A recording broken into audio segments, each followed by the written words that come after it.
la mesa redonda. Jorge, por favor, siéntate tú por aquí. En primer lugar, quiero presentar a Uxue Itoiz, que es la directora de Energía, Industria y Proyectos Estratégicos del Gobierno de Navarra. ¿Qué tal? Muy buenas. Andrea Conte, economista Joint Research. Ahí lo tengo ahí. No te me escapes tampoco, ¿eh? Vente para aquí. Y Piotr Zuber, consejero de Ministry. Bienvenido. Eugenia, bienvenida también. Vamos a formular, en principio, las preguntas en castellano. Vosotros podéis, obviamente, claro, responder en inglés. Si en algún momento consideráis que es necesario que hablemos en inglés, nos lo transmitís, por favor. Y por empezar un poco, pues, porque como ya has calentado en esto de la presentación, pues sí que queríamos aprovechar y formularte en concreto una primera pregunta. A ti, ante todo, quiero recordar a todos los que estáis aquí que podéis formular esas preguntas. También podéis levantar la mano y nuestros compañeros os trasladarán el micrófono. Los que estáis en casa, en streaming, estamos también conectados para que nos podáis transmitir vuestras preguntas a través del teléfono móvil, a través de la web. Así que voy allí. Esta mesa redonda está centrada en esa transición energética desde diferentes perspectivas, tanto la iniciativa empresarial como la pública. Así que, ¿cuál crees que puede ser el papel, ¿no?, del sector privado en esa transición? Yo sé que hay muchos sectores, no sé si se puede quizá centrar un poquito y aprovechando, ¿no?, que has hablado de los bancos, de cómo afecta, de cómo influyen ese papel que tienen en todo esto. ¿Qué papel tienen también los bancos? Sí, bueno, yo creo que nadie se va a sorprender si digo que nosotros creemos que el sector privado tiene un papel fundamental o va a tener un papel fundamental en la transición, tanto en los efectos derivados del cambio climático como en concreto en el tema de la transición, transición energética. Yo creo que con mucha frecuencia, cuando hablamos de temas cambio climático, transición energética, tendemos a tener una cierta costumbre de pensar que, bueno, de esto ya se están encargando los gobiernos ya se encargan del tema, ¿no? Y es cierto que, evidentemente, los gobiernos tienen una responsabilidad fundamental y que lo pueden hacer a través de dos instrumentos. Uno es el boletín oficial, que esto es fácil porque es un tema regulatorio en el cual pueden, de una forma o de otra, tratar de mover recursos y tratar de mover actividad productiva en una o en otra dirección, eso es claro. Y también lo pueden hacer a través de financiación, ¿no? Y siempre hemos asumido que el rol fundamental, cuando se habla del cambio climático, es el rol del sector público, ¿no?, en cuanto a abordar los retos, tanto del cambio climático como en concreto de la transición energética. Pero hay un factor que no podemos olvidar, ¿no?, que es que el hecho de que esta transición energética y abordar el cambio climático es de una escala en la que por sí hace que el sector público en sí mismo no pueda directamente, no pueda. Es decir, aquí las estimaciones varían, ¿no?, y en función de quién las haga, pues vemos unas o en otras, ¿no? Pero en general, cuando hablamos de el dinero necesario para afrontar la transición energética, pues las estimaciones están oscilando entre los que dicen que va a ser de 1 trillón hasta los que dicen que van a ser de 5 billones de dólares, entre 1 y 5 al año y durante 20 años.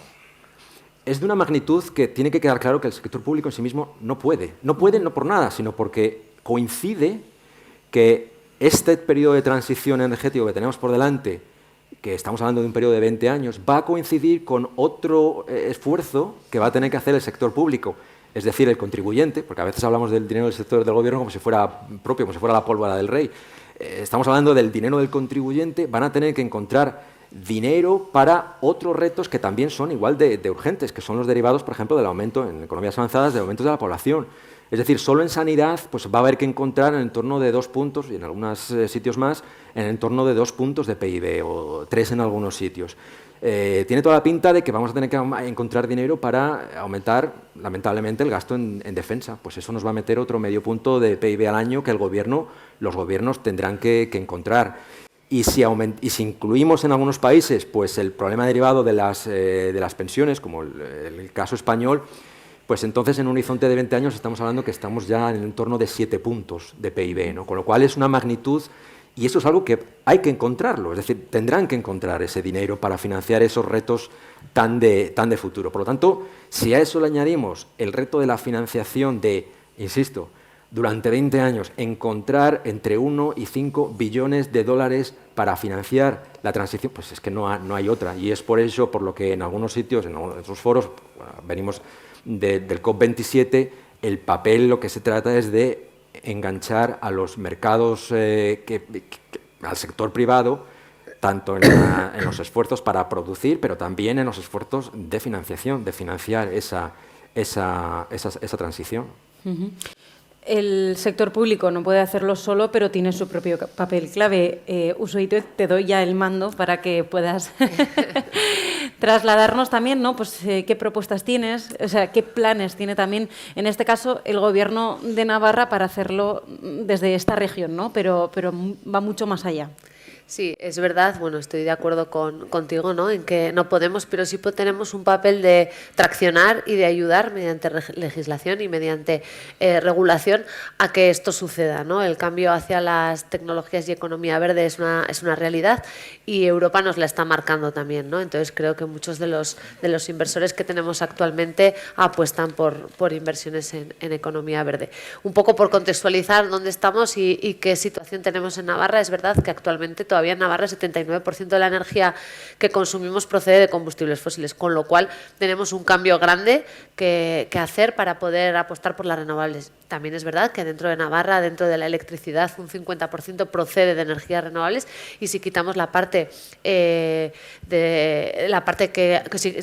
si nos centramos en la parte que autoconsumimos, llegamos a niveles del 90%, con lo cual tenemos una tecnología y una oportunidad fuimos pioneros en las energías renovables, tuvimos el primer parque eólico que hubo, fuimos los primeros en industrializar las energías renovables, concretamente la eólica, con lo cual ahí tenemos un potencial bueno para diferenciarnos y para poder crear tendencia a nivel europeo.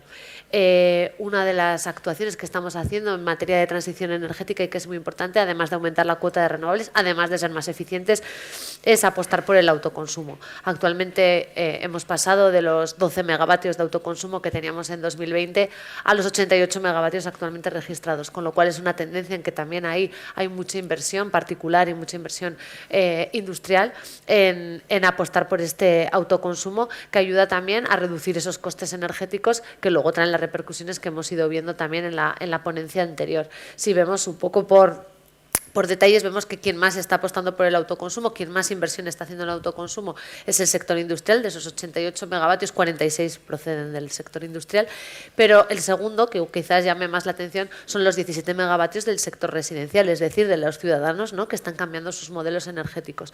Bueno, ahí creo que es una manera de ahorrar en energía, de producir nuestra propia energía y de además contribuir a esa mitigación de cambio climático. Si nos centramos también en los datos y cómo queremos verlos a nivel de qué está pasando en Navarra, no solamente como región, sino también territorializado por las diferentes regiones, vemos cómo con el portal de transición energética en el que nos han estado ayudando desde Nasubinsa, desde Lusarea, vemos cómo va distribuyéndose a lo largo de todo Navarra, se van concentrando pequeñas actuaciones de autoconsumo y cómo también estamos dando ya los pasos a los autoconsumos colectivos. La mayor parte del autoconsumo actualmente son placas solares fotovoltaicas, pero ya vamos viendo también iniciativas en torno a esa descarbonización térmica y a poder tener centrales de biomasa, etcétera, que ayuden no solamente a la descarbonización en materia de eléctrica, sino también en materia de calefacciones y climatización. En cuanto a los datos por sectores, en Navarra tenemos un 31% del PIB que es industrial. Es uno de los más mayores uno de los más grandes a nivel estatal. Y claro, con este PIB industrial, la industria precisamente es uno de los que más consume y en los que más estamos haciendo esfuerzo en esa transición energética. Un 35% de la energía que se consume actualmente en Navarra procede del sector industrial. El sector que más consume, también relacionado con la industria y con la logística de la misma, es el sector del transporte, que además es uno de los que nos ofrece unos retos mayores para su descarbonización. Un 39% de la energía que consumimos procede del transporte y esto además es una cuota algo más elevada de la que vemos en la media europea. ¿Qué estamos haciendo? ¿Qué estamos haciendo a nivel regional? Bueno, pues una parte importante que podemos hacer desde las administraciones públicas es el poder agilizar los trámites administrativos, el poder ser cada vez el poder crear mecanismos para que el implantar estas energías renovables, estos autoconsumos, cada vez sea más sencillo. Entonces, bueno, pues ahí hemos modificado bastantes normativas en la medida de poder agilizar todo esto. Además, tenemos la Ley Foral de Cambio Climático y Transición Energética, que se aprobó hace aproximadamente un año, que nos da un poco marco para también poderlo hacer. Tenemos en cada uno de los sectores planes específicos para marcarnos unos retos, sobre todo a corto plazo. Los largos ya nos los va marcando la Ley Foral de Cambio Climático y Transición Energética, el Plan Energético de Navarra, que deriva de ellos y que además estamos actualizando, y luego tenemos pequeñas hojas de rutas focalizadas en cada uno de los sectores para poder acometer esta transición energética. Y, por supuesto, tenemos las ayudas e incentivos, no llegará a los 3 trillones que necesitamos, pero bueno, sí tenemos 80 millones de euros actualmente en el Departamento de Desarrollo Económico y Empresarial para dar ese impulso a esa transición energética. Es un impulso fuerte en este momento. Además, en Navarra tenemos las deducciones fiscales que se suman a esas ayudas, con lo cual somos una de las comunidades en las que más impacto están teniendo todas las ayudas de los fondos Next Generation en este cambio de modelo. Es dar el pistoletazo de salida, es dar un empuje a que se puedan empezar a acometer estas actuaciones, y creo que está funcionando bien. Aquí os hago un poco las ayudas, pero bueno, igual no merece la pena detenernos en cada una de ellas, pero aquí tenéis todas las ayudas si queréis, y las puertas del departamento abiertas para consultar cualquier cuestión en torno a ellas. Muchas gracias. Pues muchísimas gracias.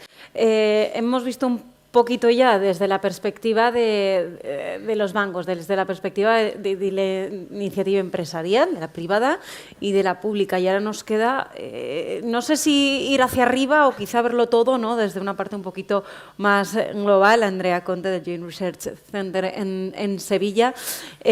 Vamos a hablar además sobre esa gobernanza, ¿no?, en la transición verde, por llamarlo de alguna manera, ¿no?, y sobre todo estamos hablando de la necesidad de inversión, de que va a haber trillones, que quien los cogiera también, vamos a tener una cantidad de fondos impensables, ¿no?, también para todo ello, pero luego está el cómo se pueda gestionar. Te dejo la palabra. Sobre todo cómo se puede gestionar, exactamente.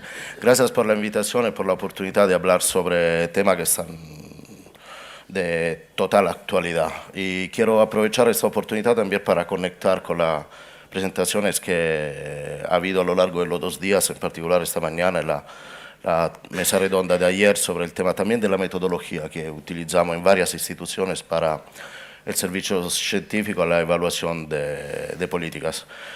Lo hago del papel de la Comisión Europea y en particular del Centro Común de Investigación, la Dirección Económica que está en Andalucía, en Sevilla, y ahí coordinamos varios grupos, uno de estos es lo de análisis de impacto territorial, donde ponemos a la disposición de los policymakers varias herramientas para el tema de evaluación transparente y participada de las políticas públicas. Una de las reglas fundamentales de lo que llamamos la Better Regulation Agenda, que es el framework desde el cual nosotros operamos y que constituye el marco para que la preparación legislativa.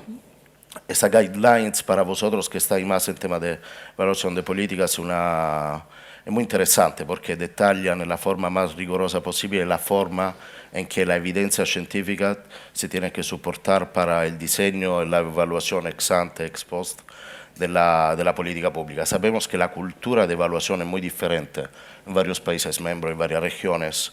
La Better Regulation Agenda constituye una línea de frontera, decimos, nel marco de cómo el servicio científico interno y externo a las instituciones pueden ofrecer la propia ayuda al diseño optimal de la policies.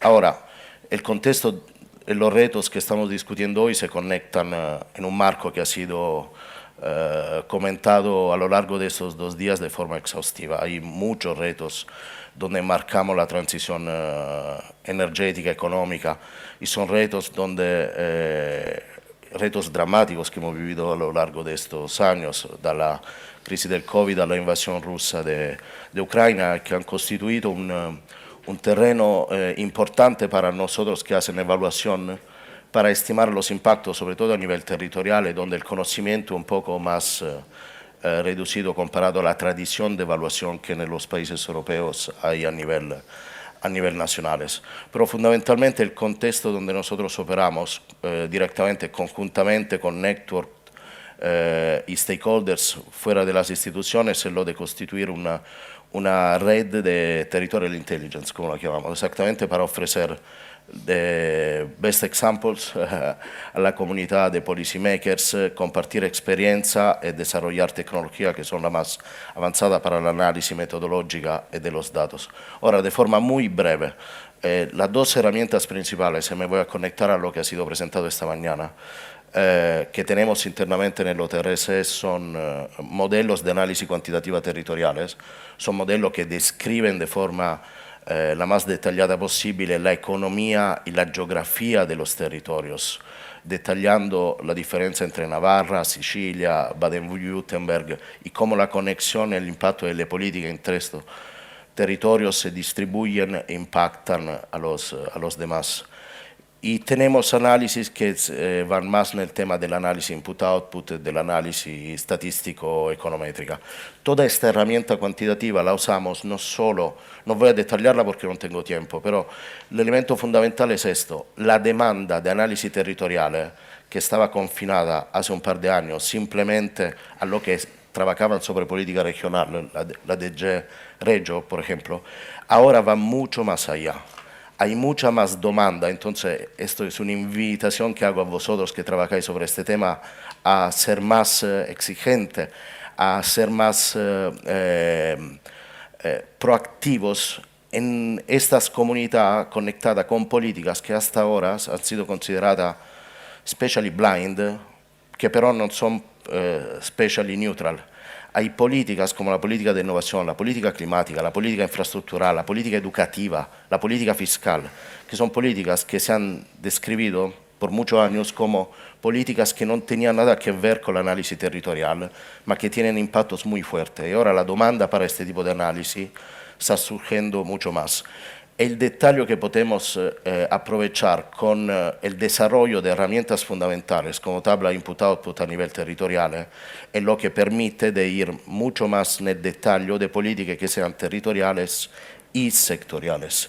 Y aquí es fundamental el marco, sea político que técnico, que nos permite de ofrecer este tipo de análisis. Ahora, el mes pasado, en la Semana Europea de las Regiones y de las Ciudades, permitirme esta pequeña paréntesis, hemos lanzado una herramienta que ofrece por cada comunidad autónoma de Europa, cada región de Europa, la integración estadística más detallada de los fondos europeos.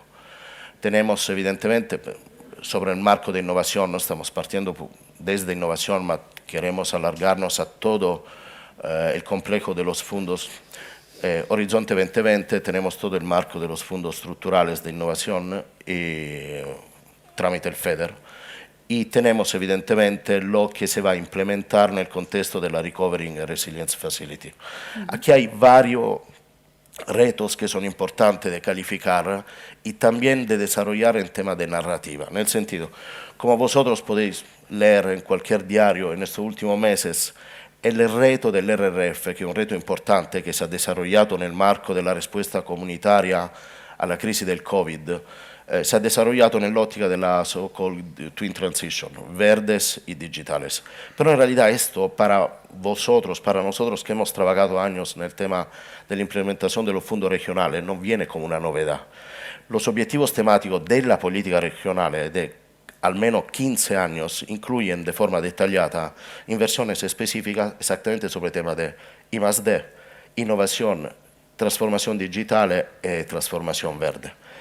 Y el tema que está emergiendo en muchos países, el tema de cómo la gobernanza del sistema se puede desarrollar de una forma que optimice la eficacia del utilizo de los fondos a nivel territorial.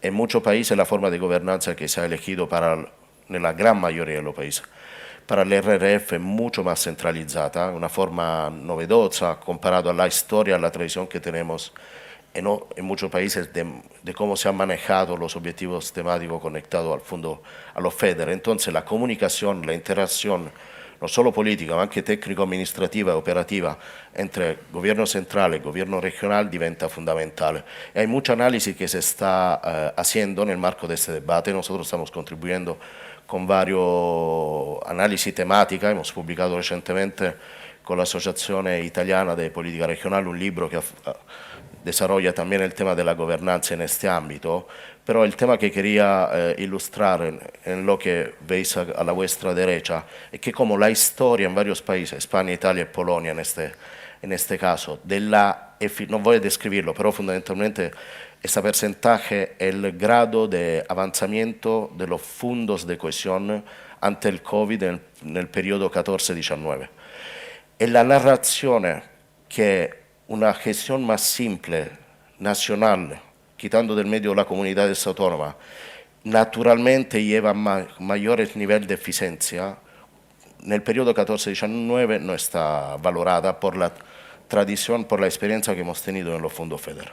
Entonces el tema de la gobernanza se conecta al tema de la eficiencia, pero teniendo en cuenta la complejidad y la richness de la experiencia que tenemos en varios países, donde el nivel de comunidad autónoma ha contribuito a una mayor eficiencia del sistema, y no una menor, como en varios medios a veces se escucha. Y otro tema fundamental, y voy acabando con mi slide, se conecta también al marco reglamentario y de objetivo de política económica que el RRF tiene en el conjunto comparado a la política de cohesión. Ahora, el RRF ha nacido en el marzo del 2020 como respuesta comunitaria, tramite el Next Generation EU, a la crisis del COVID. En realidad, la distribución que se ha hecho a nivel país, entre España, Italia, Polonia, Grecia, se ha hecho en el marco puramente de la política de cohesión. El anexo al reglamento que está indicado aquí en esta slide de cómo se ha repartido el dinero prácticamente no tiene poco a que ver con el COVID, tiene mucho a que ver con un acuerdo de reglamento que se ha hecho en el Consejo, donde los criterios que se han elegido para la redistribución entre países son exactamente lo mismo de la política de cohesión. Población, PIB per cápita y desempleo a los 5 años con unos caps que se han introducido. Y los objetivos, los 6 macro objetivos del Next Generation EU, en particular de la Recovery Resilience Facility, que está conectada a los planes nacionales de recovery y resiliencia de los países miembros, tocan temas que son lo que desarrollamos aquí como Green Digital, pero que van muy conectados con lo que ha sido la tradición histórica de los fondos FEDER.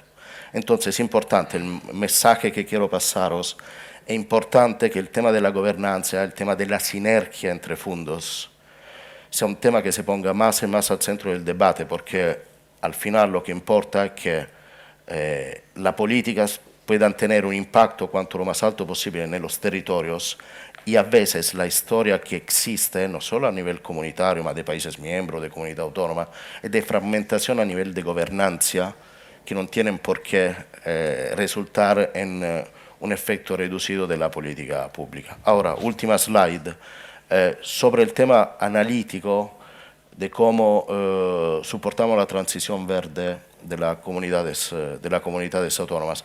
Tenemos varias experiencias en este tema. Os permito señalar solo 2 de los últimos trabajos que como Centro Común de Investigación hemos hecho, utilizando de hecho en un caso tablas input-output regional, en el otro una mappatura novedosa de lo que estamos utilizando a nivel de beneficiario de fondo FEDER, por ejemplo.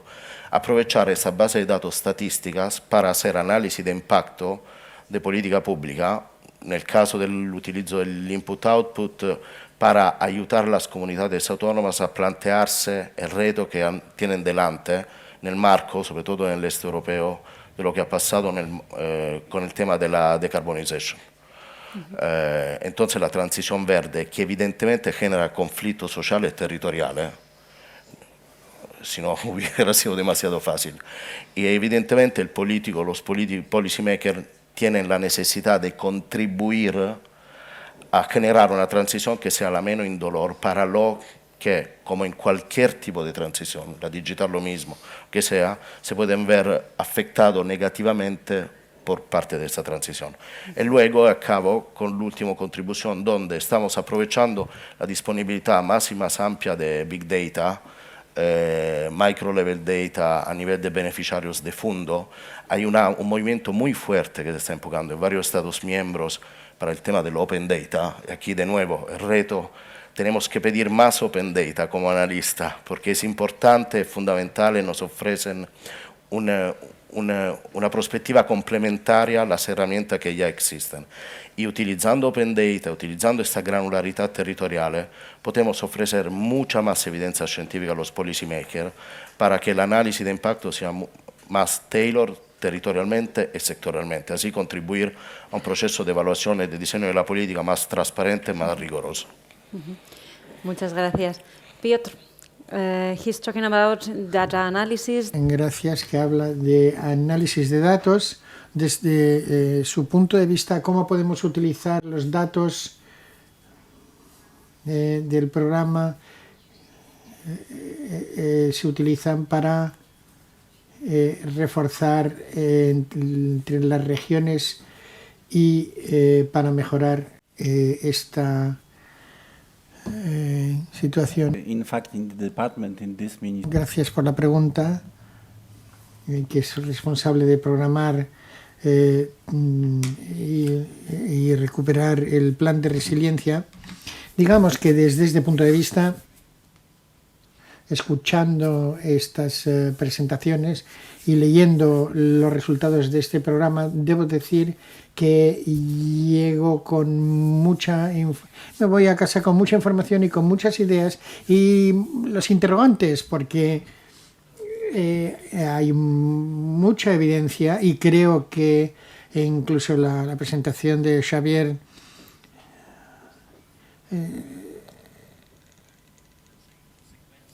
algunas consecuencias para la formulación de políticas, pero creo que hay mucho más que eso. Y de hecho, debemos debatir estos resultados y estoy seguro que por lo menos en Polonia es muy interesante, y en breve diré lo que es de interés particular desde mi punto de vista, pero también quisiera decir que debería haber más debate a nivel europeo sobre lo que resulta de estos datos y de esta información que hemos obtenido, porque no estamos acostumbrados a examinar las cosas de esta perspectiva de flujos tanto, y hemos aprendido muchísimo de otras presentaciones, no tanto conectadas con el proyecto, pero hay muchos otros aspectos que podemos tener en cuenta, como los aspectos financieros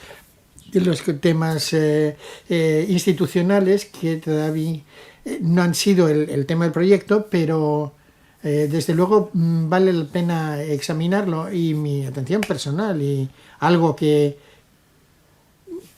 creemos que debería llevarse a nivel europeo y realizar una mayor investigación en el tema, está relacionado con el tema de cómo todas las regiones en Europa no solo, digamos,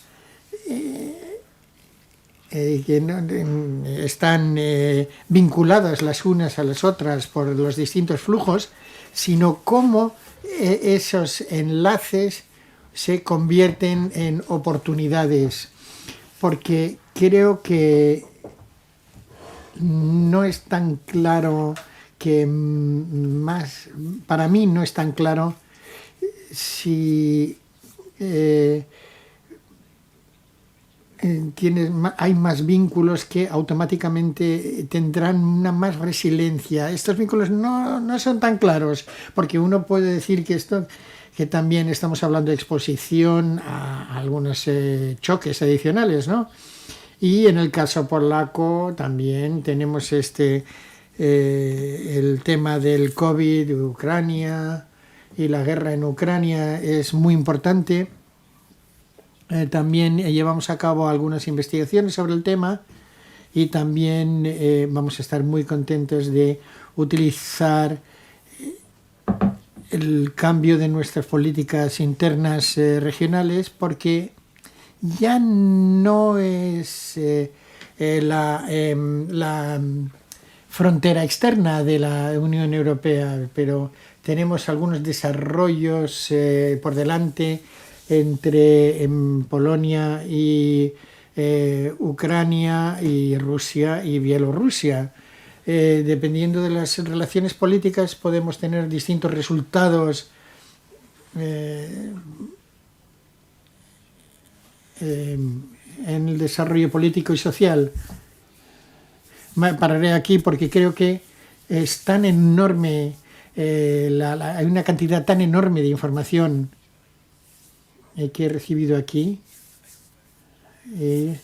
Y quiero agradecer a los organizadores y también creo que tenemos que volver a casa, pensar un poquito y seguir estos debates a distintos niveles, tanto en Europa como en nacional y entre las regiones. ¿Cuáles son las implicaciones para las políticas?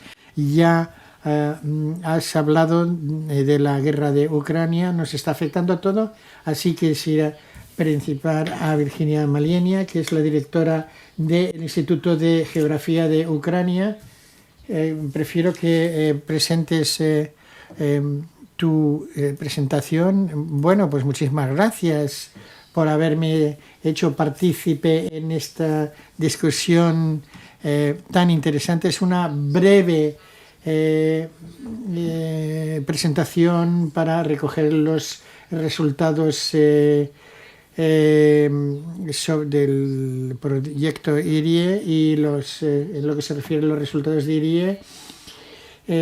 Como se ha dicho ayer y hoy, el proyecto consideraba el escenario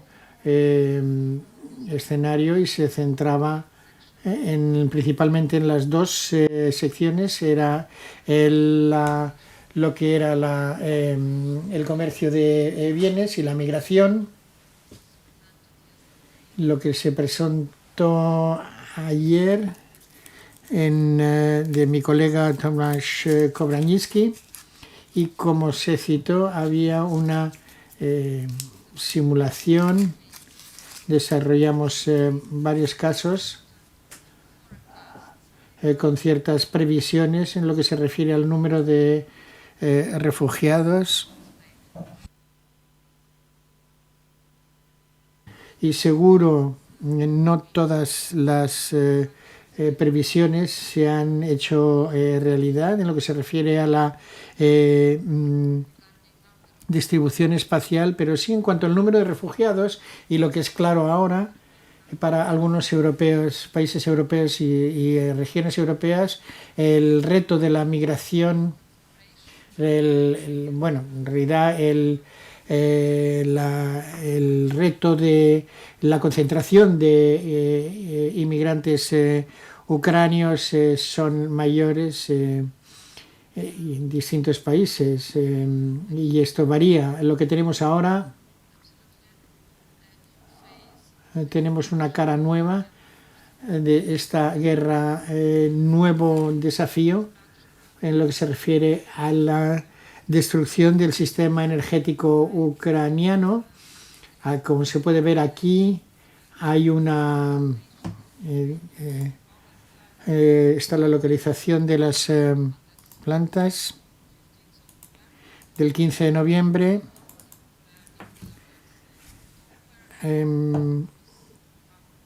Un ataque más en noviembre. Las consecuencias no son tan buenas y tenemos que tener en cuenta que las estaciones de renovable, que son las marcas verdes y amarillas, están todas en el sur de Ucrania y se han visto destruidas por ataques de misiles y la ocupación, así que a veces no hay nada de energía.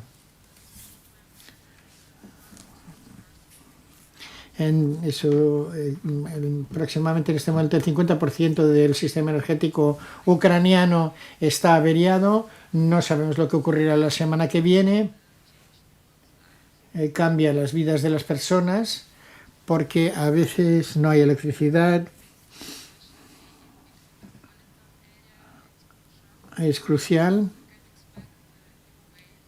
Así que podemos esperar una nueva migración, nuevos retos para las regiones como lo era previamente. Y por supuesto hay riesgo de destrucción, así que probablemente hay una necesidad de una nueva simulación para poder analizar la situación y encontrar nuevas soluciones para distintos tipos de regiones, porque muchas veces algunas consecuencias pueden afectar a una, dos o tres regiones, consecuencias de comercio, para la migración. Así que es seguro que necesitamos más investigación y está seguro que sería bueno si Ucrania participara más en este proceso de investigación y probablemente de toma de decisiones, claro. Quiera formular una pregunta para que lo haga ya y así pueden responder. Puede responder cualquiera de los 5. No sé si alguien se anima. Xavier.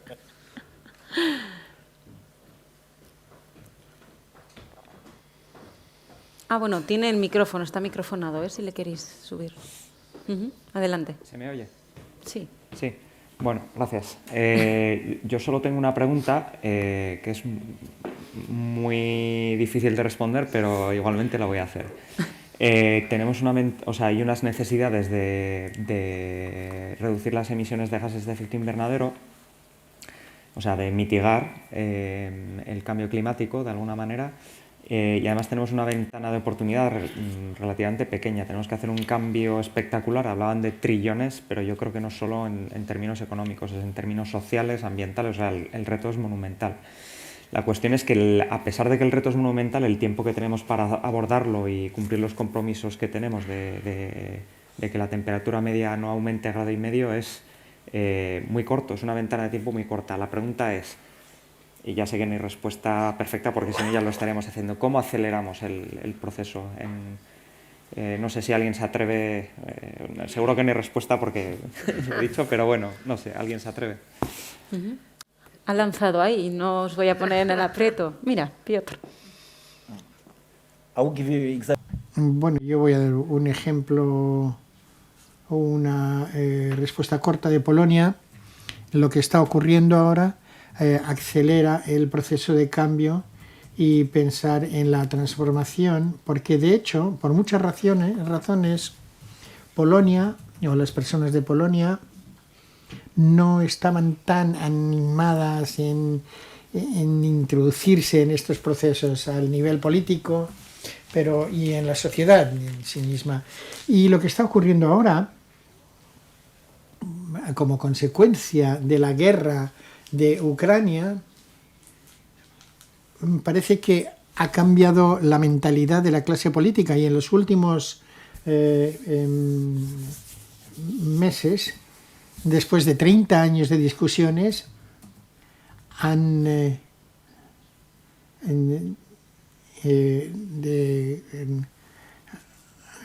se ha decidido construir 2 estaciones nucleares, 2 centrales nucleares.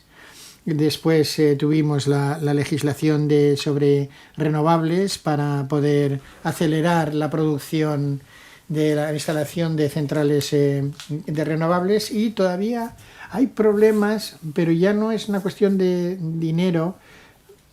Tienen que ver más con entender que si estamos hablando del Green Deal, del Pacto Verde, no estamos hablando de cambiar de fuente de energía, pero también una oportunidad para mantenernos competitivos y a largo plazo tener buenos resultados para las personas y la sociedad. Y creo que este era el principal momento, y esto se está viendo de una forma distinta porque todavía hay un tema, pero creo que la mentalidad está cambiando y creo que esto es bastante evidente. Así que empecemos a partir de la mentalidad y sigamos. Estoy de acuerdo con Piotr en que es una oportunidad y yo creo que tenemos la mezcla que hace falta para llevarlo adelante, ¿no?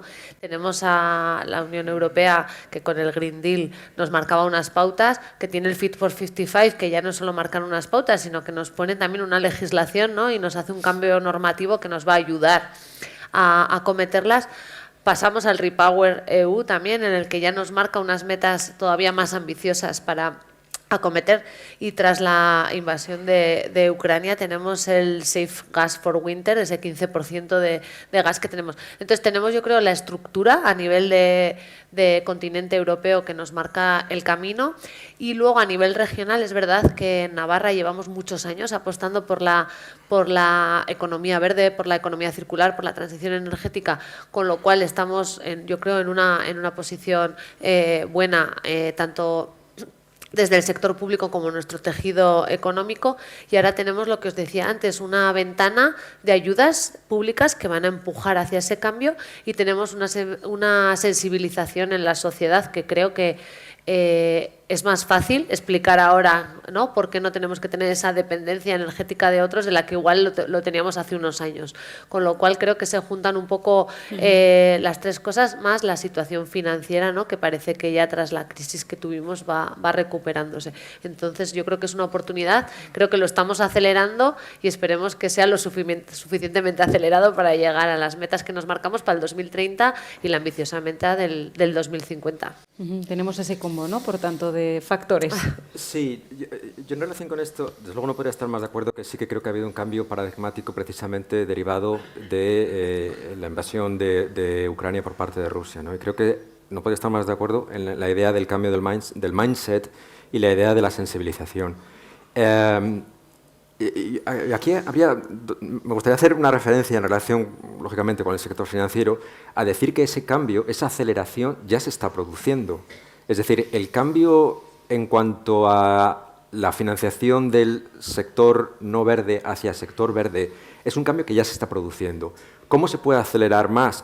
Por ejemplo, por poner un ejemplo muy específico que yo creo que es muy relevante, aquí en España, desde el punto de vista del sector financiero, si hay alguien que se caracteriza precisamente por estar a la vanguardia en el movimiento entre la financiación a la llamada economía marrón hacia la economía verde, es Kutxabank, que es un asociado de Prede. Es un cambio que ya es tangible. Los bancos en su conjunto tienen exposiciones a riesgo de transición que aproximadamente son en el entorno del 20% de sus préstamos.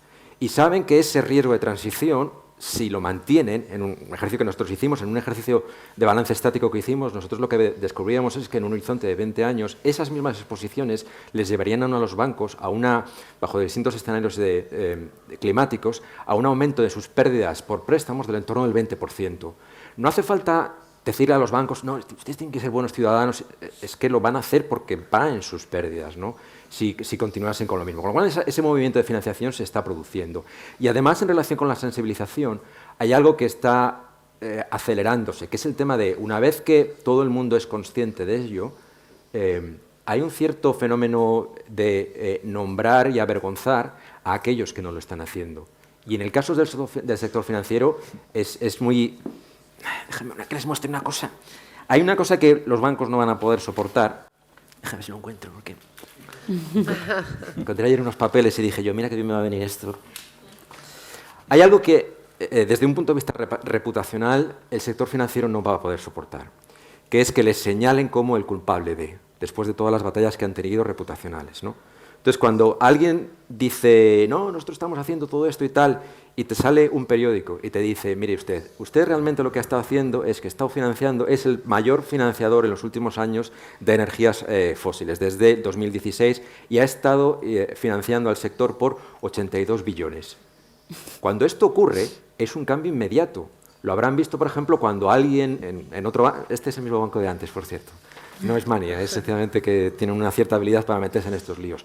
Cuando otro banco sale y dice, no, esto de ESG es un rollo, pues esa persona ya no está. Un famoso banco británico que un día dijo que esto del ESG Quiero decir que esa sensibilización, ese cambio reputacional está haciendo ya que los flujos de financiación estén cambiando. Y por tanto yo sí creo que este año, particularmente por todo el entorno que hemos tenido este año, está habiendo un aumento de financiación y desde el punto de vista financiero es que les va en ello. Es que es una oportunidad enorme de negocio, aunque vayamos, como nos decía Gordon Gekko, que la avaricia es buena. Bueno, pues hay una fuente de financiación y si no lo hacen, van a tener más pérdidas en el futuro. No hay duda ninguna de que el sector financiero va a estar ahí financiando esa transición porque ya lo está haciendo. Terminamos con una pregunta. ¿No quieres? No me gustaría que quedara ninguna cuestión por resolver, pero muchísimas gracias, Jorge, Piotr, Andrea, Uxue y Eugenia, por vuestra presencia aquí y por vuestras aportaciones.